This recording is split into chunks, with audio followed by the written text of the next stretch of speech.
পূর্ণ পুরুষোত্তম সম্পূর্ণ ব্রহ্ম শ্রীরামচন্দ্র অবতারের আজই প্রাণ প্রতিষ্ঠার দিন। আর কিছু মুহূর্ত, আর কিছু ঘন্টা, তারপরেই রামলালার প্রাণ প্রতিষ্ঠা অনুষ্ঠান পৌঁছবেন প্রধানমন্ত্রী নরেন্দ্র মোদী।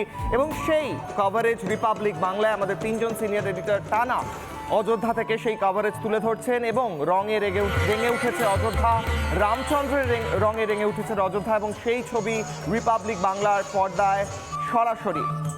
আজকেই রামলালার প্রাণ প্রতিষ্ঠা, অভিজিৎ মুহূর্তে প্রাণ প্রতিষ্ঠা হবে। সেই অভিজিৎ মুহূর্তে রামলালার প্রাণ প্রতিষ্ঠার সময় সেখানে উপস্থিত থাকবেন প্রধানমন্ত্রী, এবং বিশেষ অনুষ্ঠান এবং বিভিন্ন পূজা হোম যজ্ঞর মাধ্যমে সেখানে প্রাণ প্রতিষ্ঠার উৎসব, প্রাণ প্রতিষ্ঠার প্রক্রিয়া সম্পন্ন হবে। তারপরে কালকে, আগামীকাল এবং তারপরের দিন থেকে দর্শকদের জন্য, দর্শনার্থীদের জন্য খুলে যাবে রাম মন্দিরের দরজা। এবং আজকের দিনের জন্য 500 বছরের লড়াইয়ের পর আজকের দিনের জন্য হয়তো তাকিয়েছিল গোটা দেশের মানুষ, গোটা দেশের প্রত্যেকটি মানুষের মনে। আজ রামচন্দ্র অবতার, শ্রী রামচন্দ্র অবতারের আজকে অযোধ্যায় ফেরার দিন। অযোধ্যায় ফেরার দিন এবং তনয়, যেমনটা আমরা জানাচ্ছিলাম সকাল থেকে আমরা নজর রাখছিলাম অযোধ্যায়, যেন এতদিন ধরে কভারেজ করছি আমরা, কিন্তু আজকে যেন কোথাও একটা অন্য এনার্জি।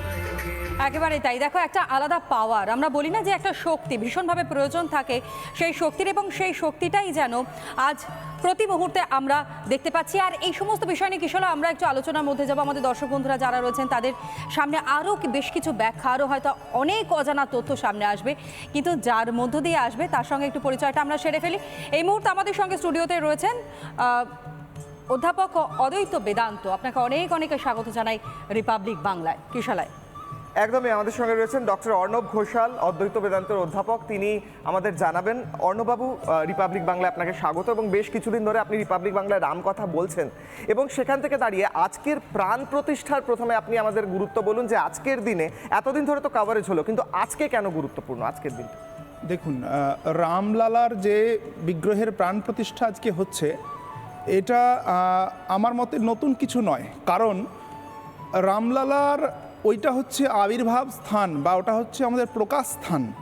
তো সেই অর্থে অন্যান্য 5টা মন্দিরের থেকে এটা কিন্তু সম্পূর্ণ আলাদা। কারণ যেমন ধরুন, আমাদের যে শক্তিপীঠগুলি আছে, সেখানে শক্তিপীঠগুলি কি আছে, শক্তিপীঠে সাক্ষাৎ দেবী ওখানে স্থিতা, দেবী ওখানে তার অস্তিত্ব নিয়ে বর্তমান। তো এক্ষেত্রে তার আলাদা করে কোনো সেখানে যে প্রতিষ্ঠা বা প্রভৃতির প্রয়োজন হয় না। তথাপি অর্থাৎ এখানেও তাই, এখানে কিন্তু এটি রাম জন্মভূমি। এখানে রাম স্বয়ং প্রকাশ হয়েছেন, এখানে তিনি আবির্ভূত হয়েছেন। তো এই জন্য এই যে আজকে প্রতিষ্ঠা নিয়ে বিভিন্ন জায়গায় যে একটা নানা রকম মতবিরোধ দেখা যাচ্ছে, তো শাস্ত্রে তো বলা হয়, আপনারা সকলেই জানেন যে আমাদের জননী জন্মভূমিশ্চ স্বর্গাদপি গরীয়সী। তো স্বর্গে যদি দেবতাকে প্রতিষ্ঠা করতে না হয়, স্বর্গে তো নিশ্চয়ই দেবতাকে প্রতিষ্ঠা করতে হয় না। তো সেই রকমই যখন জননী জন্মভূমিশ্চ স্বর্গাদপি গরীয়সী, তো জন্মভূমি স্বর্গের থেকেও গরীয়সী। তো সেই জন্মভূমিতে কাকে প্রতিষ্ঠা করতে হয়? তো তবুও আমাদের শাস্ত্রীয় বিধি মেনে এই যে প্রতিষ্ঠা, এটা শাস্ত্রের প্রতি শ্রদ্ধা জ্ঞাপন। কারণ রাম হচ্ছেন শাস্ত্র পুরুষ, তিনি শাস্ত্রের মর্যাদার উল্লঙ্ঘন করেননি।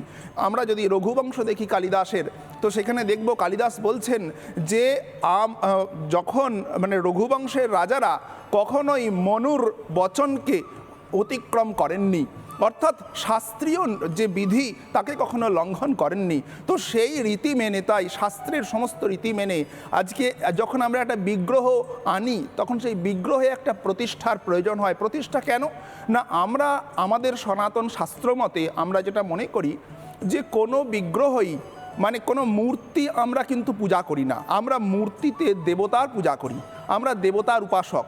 কেন এই মূর্তিতে দেবতার উপাসনা কেন, এটা বলতে গেলে একটু তো দর্শন আলোচনা করতেই হয়।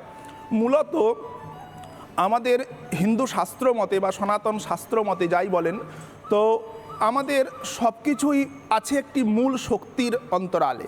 একটি মূল শক্তি সমগ্র জগৎকে পরিচালনা করেছেন, সৃষ্টি ধ্বংস পালন সবই সেই শক্তির দ্বারা চলছে। তো সেই শক্তি কোনো বিচিত্র শক্তি নয়। কিন্তু যেমন আমরা যদি দেখি যে এই যে লাইট জ্বলছে, ক্যামেরা চলছে, টিভি চলছে, এসি, ফ্রিজ সব কিছু চলছে, এগুলোর আউটপুটগুলো বিভিন্ন রকম, কিন্তু এর মূল শক্তি তো একটি। তো সেই শক্তিকে আমরা বিভিন্ন মাধ্যমে আমরা উপলব্ধি করতে পারছি যখন যে রূপের প্রয়োজন হচ্ছে। তো সেই রকমই আমাদেরই কল্যাণের জন্য আমরাই তার রূপ কল্পনা করি, আমরাই তার রূপ বর্ণনা করি, তার রূপ নির্মাণ করি। তো সেই রূপ নির্মাণ যে করি, অরূপের রূপ নির্মাণ, তো সেই অরূপের রূপ নির্মাণ যখন করি তখন সেই রূপের মধ্যে অরূপকে তো প্রতিষ্ঠাও করতে হয়, এটাই আমাদের সনাতন রীতি।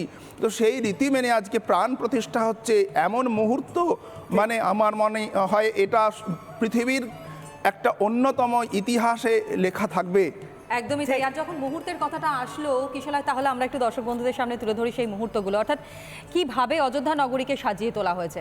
একেবারে রঙিন বলা চলে কিশোরলাল অযোধ্যা নগরী, এবং সেই ছবিটাই কিন্তু প্রতি মুহূর্তে রিপাবলিক বাংলা তুলে ধরছে, তাই না? একদমই অযোধ্যা নগরী, সেই নগরী অথর্ব বেদে যে নগরীর কথা উল্লেখ রয়েছে, বলা হচ্ছে যে এমনই নগরী যে এত দ্বার, এতগুলো মহল, সেখানে এত সুন্দর ছবি, সেই প্রত্যেকটা জায়গার ছবি, এবং সেখানে নৃত্য অনুষ্ঠান হচ্ছে। তনয়া দেখো, একেবারে মানুষের মধ্যে উচ্ছ্বাস উন্মাদনা সবটাই ধরা পড়ছে অযোধ্যা নগরীতে।